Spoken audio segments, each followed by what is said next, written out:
నెల్లూరు జిల్లాలోని ఇరిగేషన్ ప్రాజెక్టులు నిర్వహణలో అధికార టీడీపీ ప్రభుత్వం అనుసరిస్తున్న తీరుపై కాంగ్రెస్ పార్టీ నెల్లూరు జిల్లా అధ్యక్షుడు ఆధ్వర్యంలో అక్కంపేట చెరువు కట్టను పరిశీలించి విలేకరులతో మాట్లాడుతూ జిల్లాలో ఇరిగేషన్ ప్రాజెక్టుల నిర్వహణలో ప్రభుత్వం పూర్తిగా విఫలమైందని ఆగ్రహం వ్యక్తం చేశారు. అక్కంపేట చెరువు కట్టను పరిశీలించి ఆయన సోమశీల ప్రాజెక్టు ఆఫ్రాన్ పనుల్లో నిర్లక్ష్యం వహించడం వల్ల సోమశీల ప్రాజెక్టుకు ముప్పు పొంచి ఉందని హెచ్చరించారు. అలాగే 2025-26 సంవత్సరానికి 115 కోట్ల FDR పనులు మంజూరు అయ్యాయని, వాటిని ముక్కలుగా విడగొడుతున్నారని, అలాగే సోమశీల ప్రాజెక్టుకి సంబంధించిన ఆప్రాన్ మరమ్మతులు వెంటనే చేయాలని, ఉపాధి హామీ పథకంలో జరగాల్సిన జంగిల్ క్లియరెన్స్ను భారీ యంత్రాలతో చేయించడం వల్ల చెరువు కట్టలు దెబ్బతింటున్నాయని, పోలవరం ప్రాజెక్టు పూర్తి అయిన తర్వాత కృష్ణా జిల్లాలో నెల్లూరు జిల్లా వాటాను స్పష్టం చేయాలని కోరారు. ఈ కార్యక్రమంలో బల్లారి, అంబటి శ్రీనివాసులు రెడ్డి, సతీష్, శ్రీహరిరెడ్డి, రామకృష్ణారెడ్డి, ఇర్ఫాన్, సుధీర్, మల్లికార్జున్ రెడ్డి, స్థానిక కాంగ్రెస్ నాయకులు, రైతులు అధిక సంఖ్యలో పాల్గొన్నారు.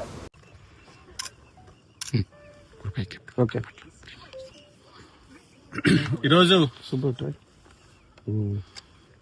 నెల్లూరు జిల్లా సర్వేపల్లి నియోజకవర్గంలోని మునబోలు మండలం అసంపేట గ్రామానికి ఇరిగేషన్ పనులు పరిశీలనలో భాగంగా రావడం జరిగింది. ఈ గ్రామానికి సంబంధించి ఈ యొక్క FDR ఎప్పటి వరకు ఇది 10-25 మోంతా తుఫాన్ వచ్చినటువంటి వర్కులు అయితేనేమి, అదేవిధంగా దాని తర్వాత దిత్వా తుఫాన్ ఒకటి వచ్చింది. మొత్తం మీద ఈ జిల్లాలో ఒక FDRలకి సంబంధించి కావచ్చు, ఈ ఫైనాన్షియల్ ఇయర్ 2025-26కి సంబంధించినటువంటి వర్కులకి తాలూకా దాదాపుగా 115 కోట్లకి నెల్లూరు సెంట్రల్ డివిజన్ కింద వర్కులు మంజూరు చేయడం జరిగింది. ఈరోజు గతంలో FDRలు కానీ ఏదైనా కానీ 5 లక్షలకు మించినటువంటి వర్కులన్నీ కూడా టెండర్కి పిలిచేటటువంటి పరిస్థితి. అది కాస్త తుంగలో దొక్కి ఒక మెమో తీసుకొచ్చి, ఈ మెమో ఏంటంటే FDRలు ఓఎండ్ఎంలు కూడా తెలుగుదేశం కార్యకర్తలకి 10 లక్షల వరకు కట్టబెట్టచ్చు అని చెప్పి టెండర్లకు రావాల్సినటువంటి ఆ నిబంధనలు కూడా తుంగలో దొక్కి ప్రతి వర్కును కూడా ముక్కలు చేయడం, 20 లక్షలు ఉండే వర్కుని 9,75,000, 9,75,000 అంటే ఈ విధంగా చేసి తెలుగుదేశం కార్యకర్తలకి ఈరోజు ఈ ప్రభుత్వం ఏ విధంగా పంచిపెడుతుందో ఒకసారి ఆలోచించమంటున్నా. కాబట్టి టెండర్లకు వస్తే ఎవరన్నా కాంపిటేటర్లు వచ్చి టెండర్లు వేసే దానికి లేదు. ఈ మాట ఎందుకు చెప్తున్నామంటే RRRకి సంబంధించినటువంటి వర్కులు ఈ నెల్లూరు జిల్లా సెంట్రల్ డివిజన్ లో టెండర్లకు వచ్చాయి. టెండర్లకు వచ్చినప్పుడు టెండర్లు స్వయాన మేమే కొన్ని వర్కులకి టెండర్ ఇస్తే ఆ మండల నాయకులు లేదనుకుంటే అక్కడ ఉండేటటువంటి వాళ్ళు ఫోన్లు చేసి బెదిరించేటటువంటి పరిస్థితి.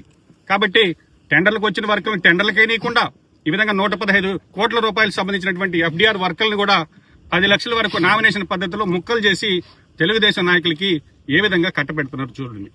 ఇంకపోతే ప్రాధాన్యతకు సంబంధించి ఈరోజు నేను ఈ జిల్లాకు సంబంధించినటువంటి అధికారులు కానీ, ఇరిగేషన్ అధికారులు కానీ, కలెక్టర్ గారిని అడుగుతున్నా.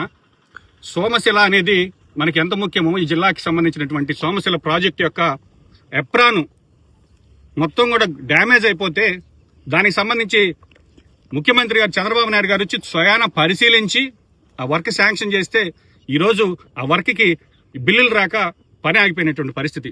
సోమశిల ప్రాజెక్టు ఈ రోజు వర్షాకాలం లోపు ఆ పని పూర్తి చేయకపోతే అదొక మరొక అన్నమయ్య ప్రాజెక్టు లాగా కొట్టుకుపోయేటటువంటి పరిస్థితి ఉన్నా కూడా ప్రాధాన్యతలని పక్కన పెట్టి కార్యకర్తల కోసం 115 కోట్లకి ఒక నెల్లూరు సెంట్రల్ డివిజన్ కిందనే వర్కులు మంజూరు చేసి అవి టెండర్లకు రాకుండా మళ్ళీ వాటి యొక్క నిబంధనలు మార్చి ఏ విధంగా ఈ తెలుగుదేశం ప్రభుత్వం అవినీతికి పాల్పడుతుందో ఒకసారి చూడమంటున్నాం. ఈరోజు ఇప్పుడు ఇక్కడ ఉండేటటువంటి చెరువు కట్టకు సంబంధించి జంగిల్ క్లియరెన్స్ గతంలో ఉపాధి హామీ పథకం కింద పెట్టి చేసేటటువంటి పరిస్థితి. ఈరోజు ఆ జంగిల్ క్లియరెన్స్ కి కాస్త బళ్ళు పెట్టి మొత్తం రివిట్మెంట్ అంతా కూడా కంప్లీట్ గా లోపల ఉండేటటువంటి మొక్కలు తీసిన వల్ల ఆ చెరువు కట్ట రివిట్మెంట్ మొత్తం కూడా దెబ్బతింది.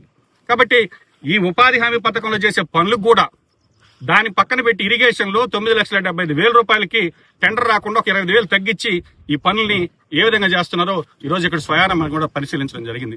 కాబట్టి ఇదే ప్రాంతానికి సంబంధించి ఒకప్పుడు కరువు వస్తే డేగపూడి, బండేపల్లికి సంబంధించినటువంటి లింక్ కెనాల్కి సంబంధించి గత తెలుగుదేశం ప్రభుత్వంలో వర్క్ మంజూరయ్యి ల్యాండ్ ఎక్విజిషన్ జరిగి దాదాపు 50% పనులు పూర్తయితే ఈరోజు తిరిగి ఆ పనులు ప్రారంభించి వాటిని ఏమైనా పూర్తి చేస్తారేమో, మహా అయితే ఇంకొక 5-6 కోట్లతో అయ్యేటటువంటి పని అనుకుంటే అది కాస్త పక్కన పెట్టి ఈ సర్వేపల్లి నియోజకవర్గానికి ఈ 25-26 ఫైనాన్షియల్ ఇయర్ లో 30 కోట్ల ఎఫ్డీఆర్ వర్కులుగా చేరి వాటిని తెచ్చుకున్నారు తప్ప ఈ యొక్క రైతుల ప్రాధాన్యతని గుర్తించి ఆ కాలువ పూర్తి చేద్దామనేటటువంటి ఆలోచన కూడా చేయనటువంటి పరిస్థితి.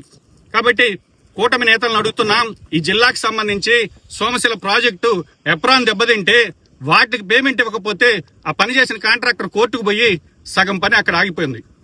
బండేపల్లి డాగపడి లింక్ కెనాల్ అనేది ఈ ప్రాంత రైతుల యొక్క ఎన్నో సంవత్సరాల కళ. దాని కాస్త పూర్తి చేస్తారంటే దాని పక్కన పెట్టి ఎఫ్డీఆర్లకి కార్యకర్తలకు పంచిపెట్టేదాన్ని ఉండేటటువంటి శ్రద్ధ ఈరోజు రైతుల మీద లేదు అనేటటువంటి విషయం స్పష్టంగా అర్థమవుతుంది. కాబట్టి స్పష్టంగా డిమాండ్ చేస్తున్నాం, ఈ వర్కులన్నీ కూడా ఏవైతే నిబంధనలు మార్చారో వాటన్నిటిని కూడా పరిశీలిస్తాం. ఎక్కడైతే పనులు నాసిరకంగా జరిగాయో ఈ విధంగా అసలు వాస్తవంగా పని అవసరం లేదు. ఇది 10-25 నాడు ఆ తుఫాన్లో వచ్చినట్టు వరకు ఇప్పుడు చేయాల్సినటువంటి అవసరం లేదు.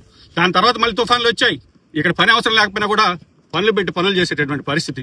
కాబట్టి తెలుగుదేశం నాయకులు స్పష్టంగా చెప్తున్నాం, కాంగ్రెస్ పార్టీ పక్షాన్ని డిమాండ్ చేస్తున్నాం, రైతులకు సంబంధించి ప్రాధాన్యతలో ఉండేటటువంటి పనులు పక్కన పెట్టి ఎఫ్డీఆర్ల కింద ఈ విధంగా తినేటటువంటి పరిస్థితి మంచిది కాదని చెప్తున్నాం. రైతులకు సంబంధించి ముఖ్యంగా రైతు పక్షాన్ని నిలబడింది ఒక రాజశేఖర రెడ్డి గారు మాత్రమే. జలయజ్ఞంలో కొన్ని వందల పనులు పూర్తి చేసి ఈరోజు సోమశిలకు సంబంధించినటువంటి నీటి కెపాసిటీని కూడా పెంచినటువంటి వ్యక్తి రాజశేఖర రెడ్డి గారు. కాబట్టి ఈరోజు వైఎస్ఆర్ కాంగ్రెస్ పార్టీకి సంబంధించి రాయలసీమ ఎత్తిపోతల గురించి మాట్లాడుతున్నారు. ఈ జిల్లాలో రేపు పోలవరం ప్రాజెక్టు పూర్తయినా కూడా కృష్ణా జలాలు సోమశిలకు వస్తే నెల్లూరు జిల్లాకి 0. మనకు ఉండేటటువంటి అలాకేషన్ ఏంటంటే కృష్ణా జలాల్లో నెల్లూరు జిల్లాకు వాటా ఏం లేదు, 0. కాబట్టి జిల్లా మంత్రులను అడుగుతున్నాం, ఖచ్చితంగా పోలవరం ప్రాజెక్టు పూర్తయి కృష్ణా జలాలు నెల్లూరుకు వచ్చినప్పుడు ఖచ్చితంగా కృష్ణా జలాల్లో నెల్లూరుకి వాటా కల్పించాలని డిమాండ్ చేస్తున్నాం. ఓకే.